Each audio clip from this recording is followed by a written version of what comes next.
Sorry.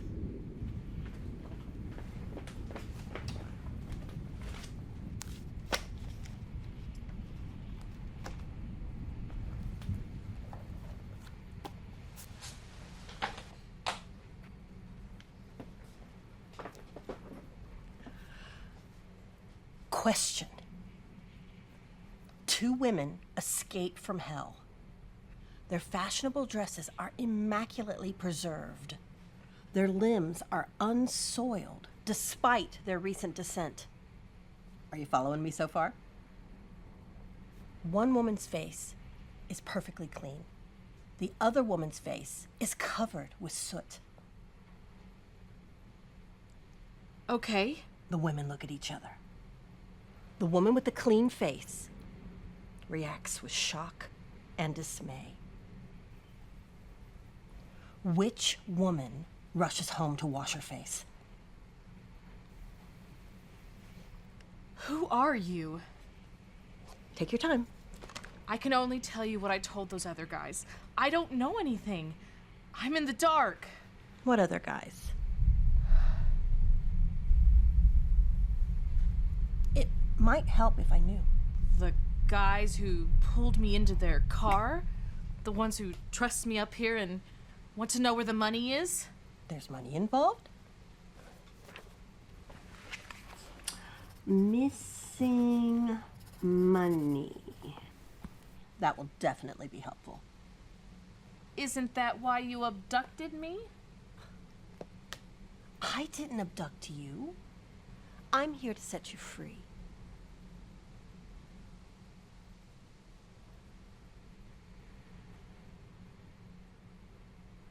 Oh. Oh, I get it. Good cop, bad cop. Is it too hard for you to fix a sandwich? No, I'll make the damn lunch. But next time you can walk yourself. I don't think those guys out there are cops.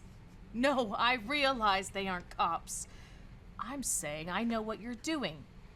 They grab me and intimidate me, and then you come in here and pretend to be my friend.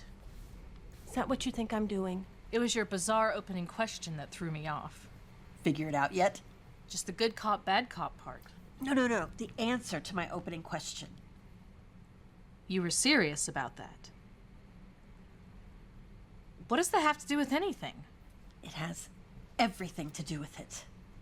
With this? Let me think. Woman with a dirty face and a woman with a clean face. They look at each other.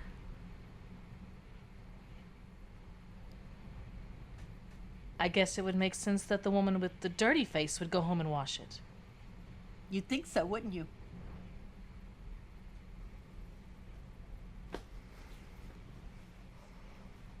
What do you do? Me? I don't understand. What's your occupation? Your trade? Didn't those guys tell you anything? Them? They don't even know I'm here. How is that possible?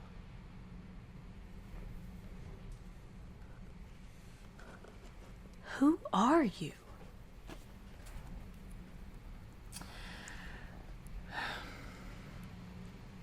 Are you in some kind of trouble? You seem to be in trouble. The hell you say?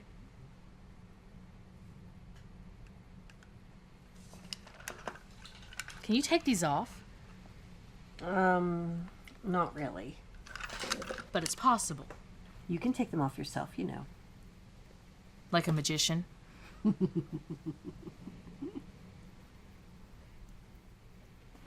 Why are they keeping you here? Because my boss apparently stole millions of dollars from a very dangerous person and skipped town. Oh, your boss. But I don't know anything about it. And yet, here you are. Listen to me. Listen to me. Yes, I was the one who kept the books, but I wasn't aware of the deception. I have no idea what my boss did or where he went. I swear to you, I know nothing about it. So it was solely your boss's doing. Yes. And there's no reason to protect him. No. No? Listen to me. Okay? About a month ago, we began to become intimate. But that has nothing to do with this. Mm-hmm. I had no idea he was defrauding some big criminal. I'm guessing they probably found some of my things at his place when they went looking for him and assumed I was involved.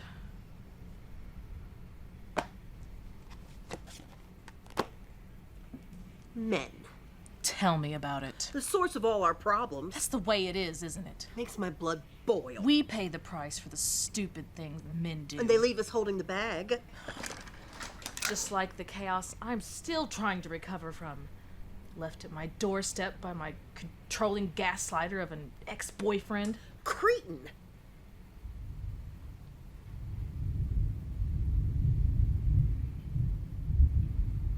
What did you mean when you said you were here to let me go?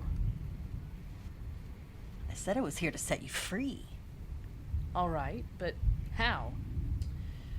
It's a little unconventional. I don't care. Tell me what to do. First, you need to answer a few questions, truthfully. Fire away. We should start with your parent. Tell me about them.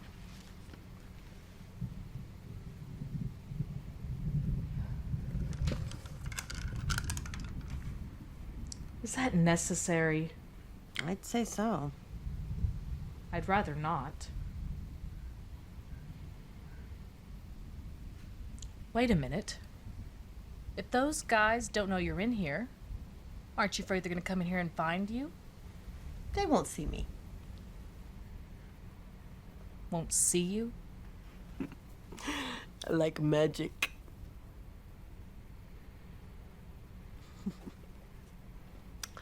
So, your parents. It's not pleasant. I can work with that. Let's just say nobody can make me feel smaller than my parents. Especially my father. What do you mean? Everything I did was met with an explanation from him about how it could have been done better. And your mother? Absent. Drunk most of the time. Unbearably mopey. Poor me. I was the adult in the family, believe me. I see what you're saying about it not being pleasant. My whole life I've been trying to please other people with no gratitude in return. Here I am again. Paul pulls a fast one, and I'm the one in shackles. Paul's your boss.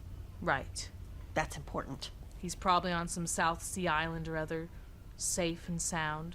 So you're saying it's your boss's fault that you're in this pickle? I was just doing my job. You really believe that, don't you? You're more sinning than sinned against. Are you talking to me?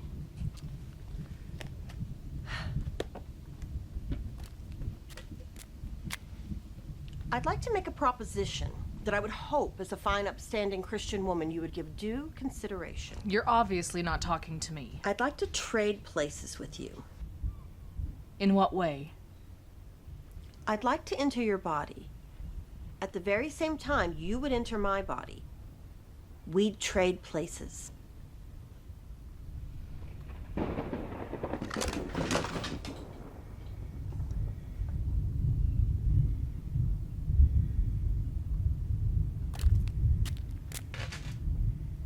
Come on. You're at the lowest point of desperation, right? Broken. You don't have a path forward anymore, do you? I'm not falling for it. Whatever mind game you're playing on me, it won't work.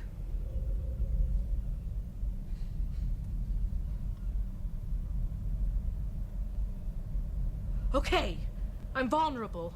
I'm weak and I'm scared. But what difference does it make if I don't know anything? Would you like to?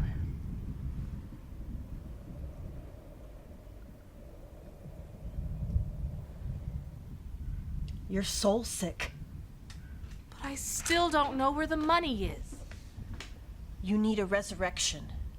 What are you talking about? You need to be born again. You're some kind of religious nut.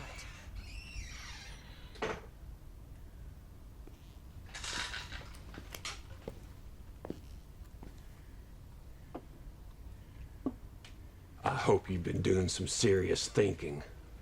When the boss gets here, he's gonna want some serious answers.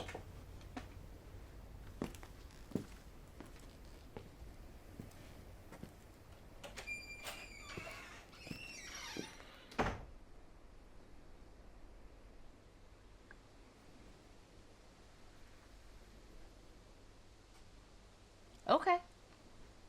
Okay. I see what you're doing. The Neanderthal comes in, pretends that he doesn't see you, and I'm supposed to flip out. I lived with a bona fide gaslighter for years, but you guys are good.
Want to swap? So, yes? I meant meals. Swap meals. Oh. I'll pass.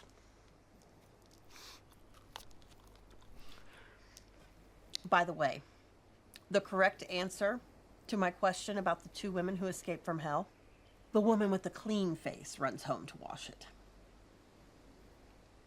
That doesn't make sense. The woman with the clean face sees the woman with the sooty face and assumes her face is soiled as well. Because she can't see her own face. However, the woman with the sooty face sees the other woman's clean face and has no reason to believe that her face is sooty too. Uh-huh. So, the woman with the clean face runs home to wash it. I get it. Good. I just don't get the significance of it. There's still time.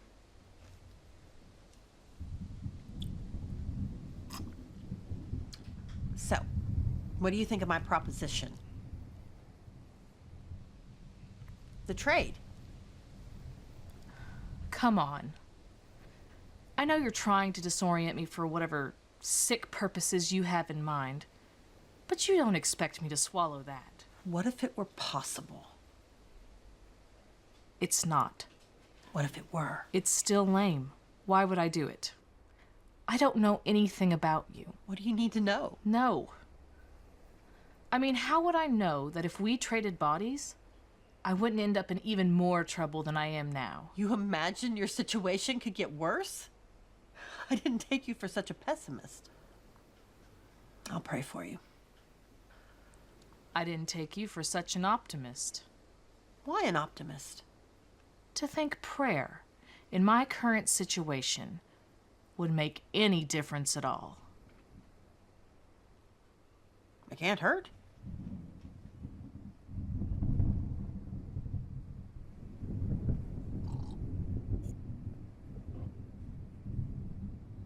You know, even if you don't know where the money is, you do have the option of telling them everything you do know about your boss. You do that, who knows? They may show you God's mercy and let you go. No offense, but I don't usually take advice from a religious nut. So you'd have me play the Judas? Don't knock Judas. Judas? You don't feel the least bit of sympathy for him? Sympathy for Judas? Seriously? The poor guy got the cosmic chair kicked out from under him, if I do say so. Poor Judas. He worked his tail off for Jesus, didn't he? A true believer by all accounts. But divine fate required that he play the betrayer. Okay, I get your point. What choice did he have but to throw himself into a field to have his entrails explode? Whenever I think about it, it really boils my blood. Don't get so worked up. It's just a story. We think about Judas and Jesus as being opposites, but actually they're the mirror image of each other. Think about it. If Judas betrayed Jesus, then Jesus definitely betrayed Judas. I take back what I said about you being a religious nut. Judas, the perfect scapegoat. So you're saying I should rat out Paul? If you could live with the guilt, then yeah, maybe it's an option. Guilt? Me? Why should I feel guilty? I'd say his wrong makes me right. Nothing's really right or wrong unless you think it is. So you're saying there's no right or wrong. It's all in our head. Where do you get that? Before the fall, Adam and Eve were oblivious to right and wrong. Oh. You were there? They lived in complete freedom, without any fear that they might commit any transgressions. Until they listened to that manipulative snake.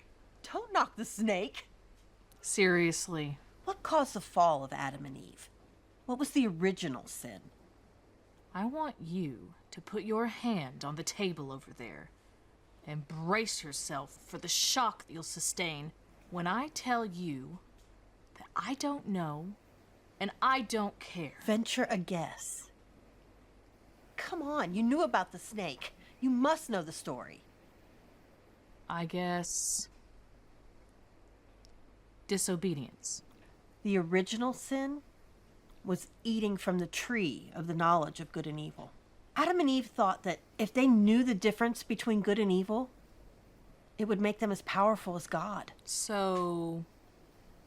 disobedience. It wasn't disobedience.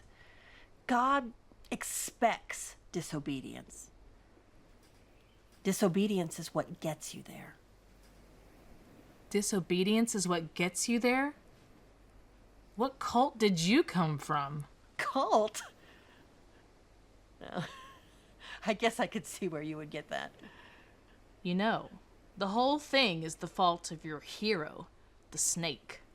I wouldn't say he was my hero. He's the one who told Adam and Eve that they'd received the knowledge of good and evil. Adam and Eve did receive the knowledge of good and evil, just like the snake did. That was their downfall. What am I doing? I don't buy any of this. The whole thing's just a fairy tale anyway.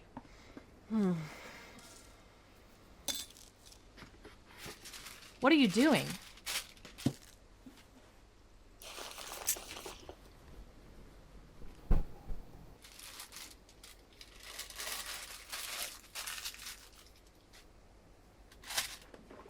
You're just leaving? I'm becoming resolved to the fact that you're not interested in the trade. Just a second. Listen to me. You said earlier that I could get myself out of these shackles. Were you serious about that? Why wouldn't I be? The key's in the pocket of your blouse.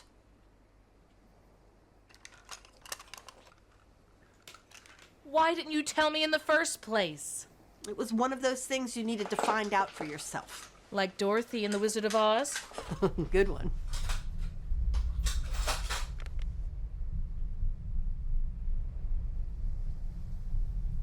Now what? How would I know?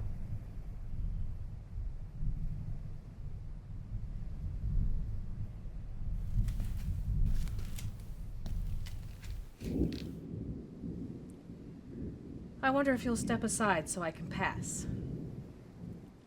If you can solve the riddle. Is that a joke? What is it?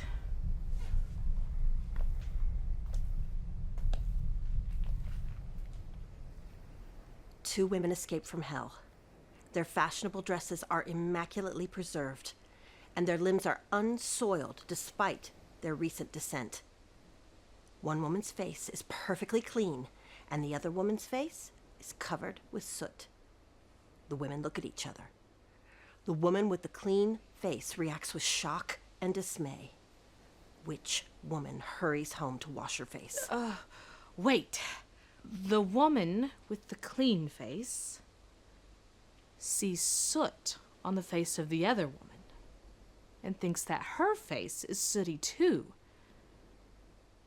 So she runs home to wash it. You'd think so, wouldn't you? But no. The woman with the clean face knows that her face would never be sooty. When she looks at the other woman with shock and dismay, the woman with the sooty face assumes there's something wrong with her appearance and runs home in shame to wash it. You completely changed the answer from before. I just gave it an updated interpretation.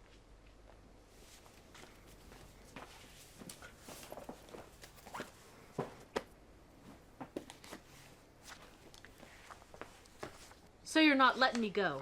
I'm not the one who's keeping you here. I'm the one who's trying to set you free.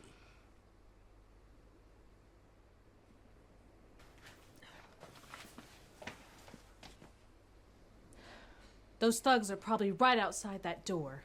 I would be if I were them. Could you look and see? What are you, setting cement? I'm telling you to get in there and clean it up! Great. I finally get free, and then open myself up to who knows what kind of torture when I get myself out of here. So try to escape. My offer to trade places is looking better all the time, isn't it? Please.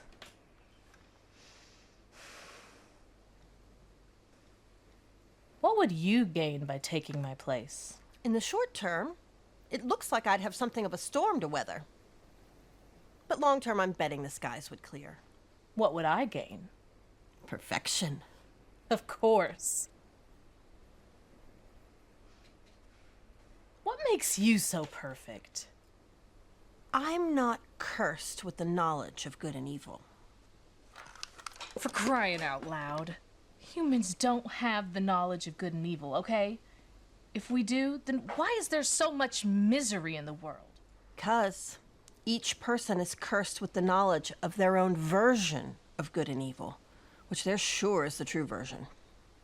Are you saying that there is no true version of good and evil? Liberating, isn't it? No! Are you crazy? How would we know what to do without knowing the difference between good and evil? You're getting upset. Those people out there are evil. What my ex did to me, that was evil. He manipulated my thinking and made me hate myself. Believe me, I know what evil is. I guess you do. You've had first-hand experience. You're damn right. Where would you be without it? Without what? Evil. What are you doing? You're twisting what I'm saying. Stop doing this. I don't know where the money is. They won't care if you know where it is or not. Because they're evil. So trade with me. What is that all about? What kind of mind game is this? What are you afraid of? That you'll drive me crazy. I won't. I promise. In fact, I have good news. What? There's something so powerful, you won't need to believe in evil anymore. I don't believe in evil. I just know it exists.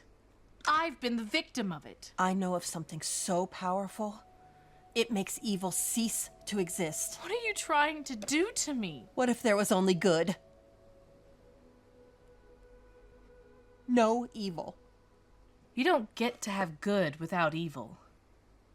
Why not? I don't know. For the same reason you can't have light without darkness. You're almost ready. For what? You just need a little more faith. Faith? What does good and evil have to do with faith? There's good and evil no matter how much faith we have.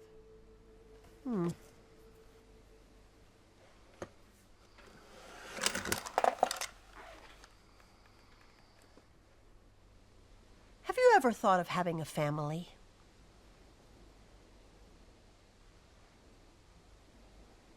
Most people want a family, don't they? I'd just end up like my mother. Don't knock your mother. Oh, God. You don't feel the least bit of sympathy for her? She obviously suffers from depression. Self-medicates. Her life is miserable. And she made my life miserable. I never got a chance to have a childhood. And you don't think she regrets that? Let's not make this about her. She's spent her entire life making everything about her.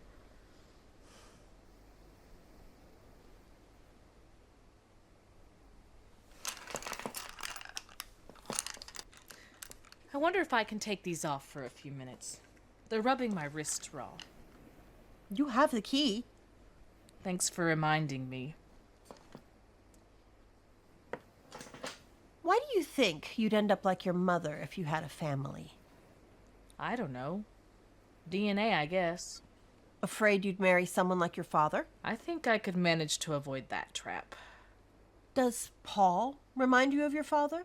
What did I just tell you? So, he's nothing like your father. That's none of your business. Why did you have an affair with Paul? Isn't it obvious? To have a chance for the one thing I've never had in my entire life. Love is the answer. I know. You don't need to tell me. I know it sounds shallow and superficial. No, I'm telling you. Love is the answer. Then you understand me. Well, not about your affair with your boss. But that's not love. How would you know? That was a goal. Love isn't a goal. What are you talking about? It's the ultimate goal. If it's not a goal, what is it? I know. Would you like to see a magic trick that illustrates my point?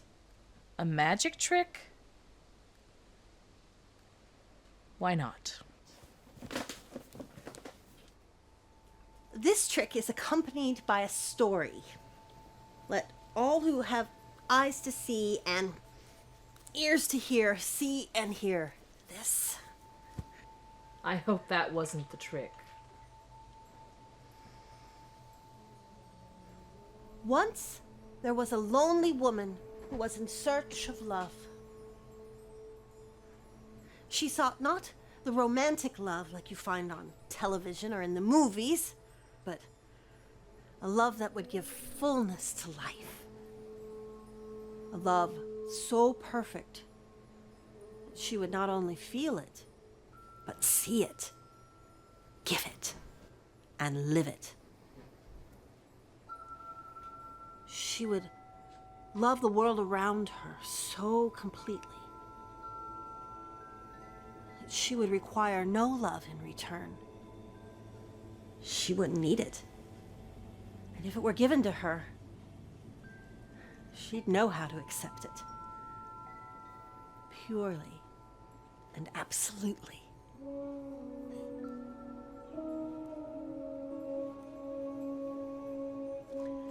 I'll need a volunteer from the audience. I'm a little tied up at the moment. You have the key. Come on, just for the trick.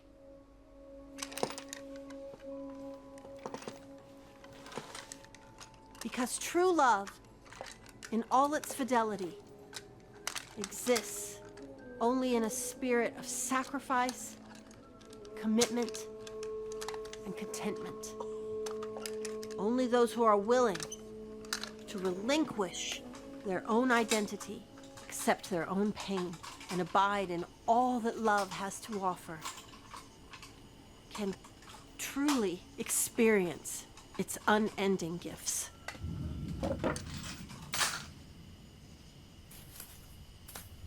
Okay, what do you need me to do? Hold your hands together like this. Now, cover it up. Close your hands. Hold it together tight. Don't let it escape. Now, say the magic word. Abracadabra. It's kind of cliche, isn't it? Then what's the magic word? You're gonna need to figure that out for yourself. Oh, for the light of day. We're gonna need a magic word. What does any of this have to do with love?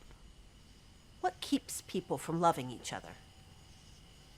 I don't know. Hate? Don't knock hate. You know no boundaries, do If you? it wasn't for hate, we couldn't abide love. Couldn't abide love? We need hate. We push hate up against love to create that fiery, thin river that exists between. We swim in it whenever we can. Okay, that's enough. It's a swim that allows us to release our ire when we declare we're fighting for the oppressed. Did you hear what you just said? It's a swim that justifies our belittlement of those who don't share our certain knowledge of good and evil. We call that river passion to convince ourselves our iniquity is noble. That is so disgusting. How? You just sullied acts of kindness. You made fighting for the oppressed sound evil. What if hate didn't exist? Can I let go of this? As soon as you say the magic word, I don't know the magic word. what if hate didn't exist? Well, great. But that won't happen. How much longer do I have to keep my hands closed? We're almost there. What is so powerful that it can conquer our certain knowledge of good and evil? I don't know. The truth. Truth is relative. Truth is the only thing that isn't relative. Reality is relative. Truth is infinite and eternal.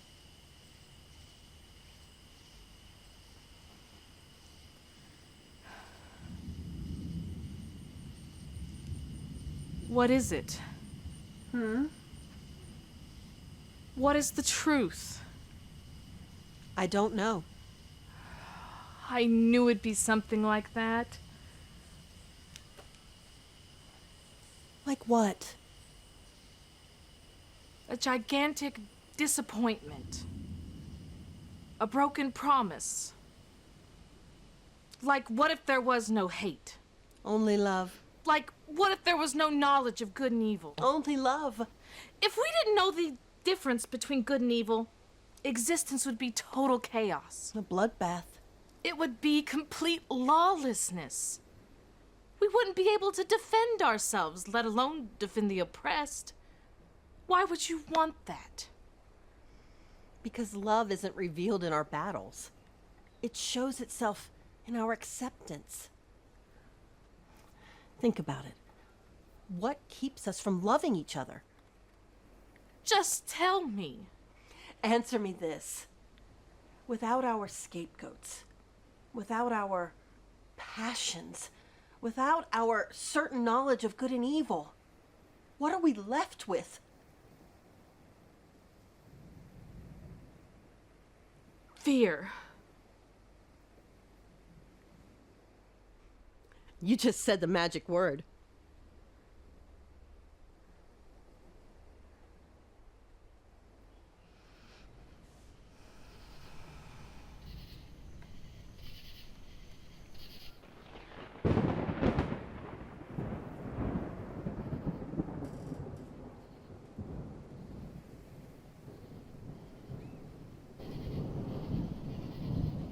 It was still there.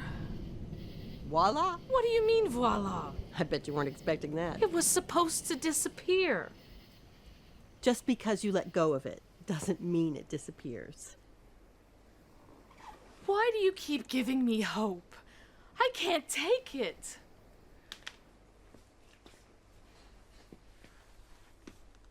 You'll be okay. It's not fair. Not fair? What does anything have to do with fairness?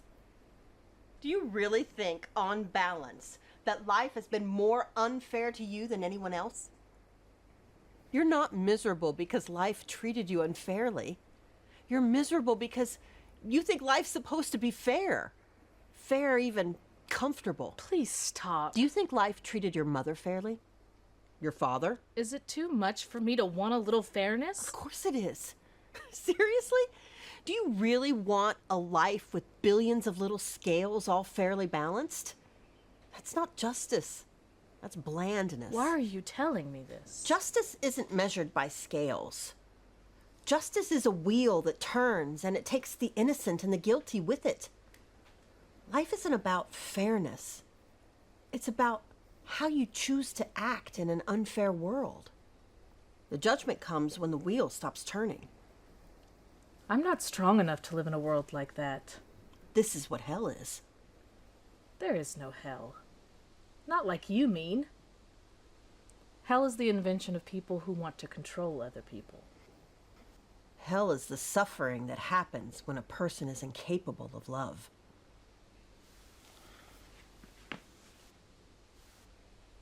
You were right. Fear keeps us from loving each other. We blame other people for our inability to love, but they're not to blame. But wait a minute. They have to be.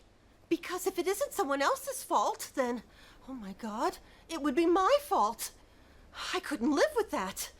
I'm not capable of surviving that kind of humiliation and loneliness. Someone else needs to take that burden from me. Shut up! I don't appreciate that you think you're in charge.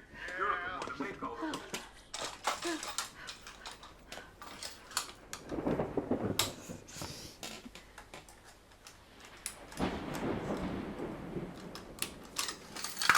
There's a solution. It's not easy, but it's infallible. There's no solution. You can change people. You can change the world with love. You can change your enemies. And then you won't need to use your enemies to define who you are anymore. You'll be free. You don't know me. You haven't experienced what I've experienced. You don't know what it's like living with my ex. If you did, you wouldn't blame me. You weren't there when my parents were crushing my soul. Then I would do anything for Paul. Anything. And all he did was get me put into these shackles. Actually, you put yourself into those shackles.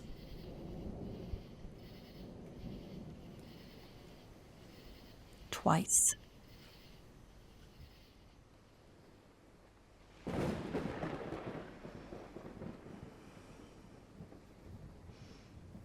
Okay. What's the solution? Mercy. Mercy? What? Forgiveness? What if I can't forgive them? I was talking about forgiving yourself.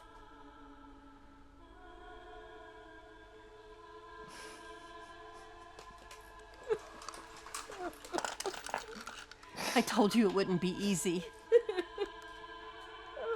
Once we're set free, we still have to wander in the desert for a while.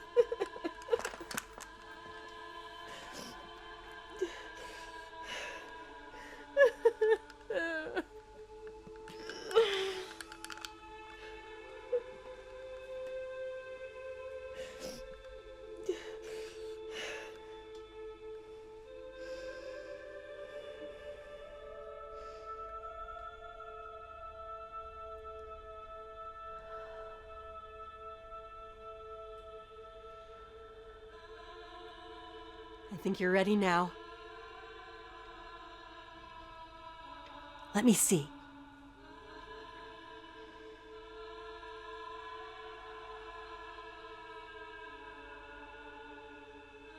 Do you want to hear a parable?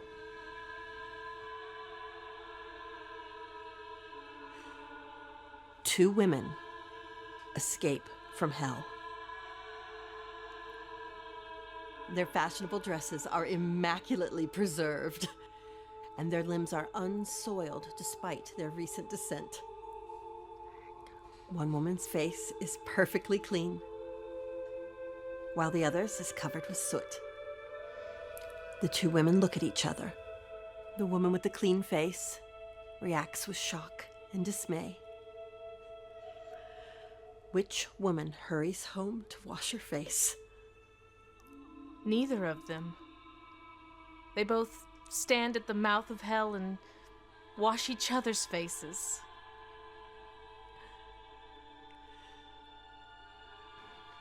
That is the abracadabra answer.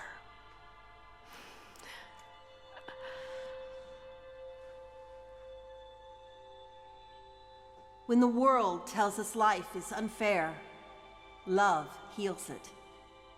When the world tells us to trust no one, love changes people. When the world tells us there is no hope, love gives it to us fully. When the world seeks vengeance, love shows mercy.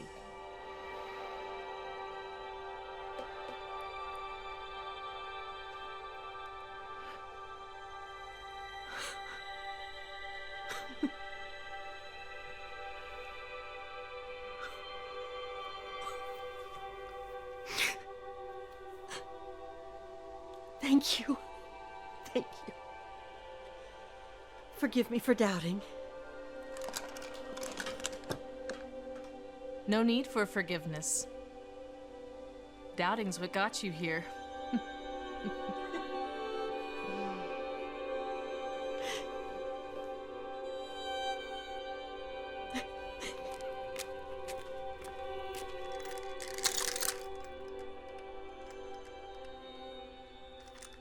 Voila!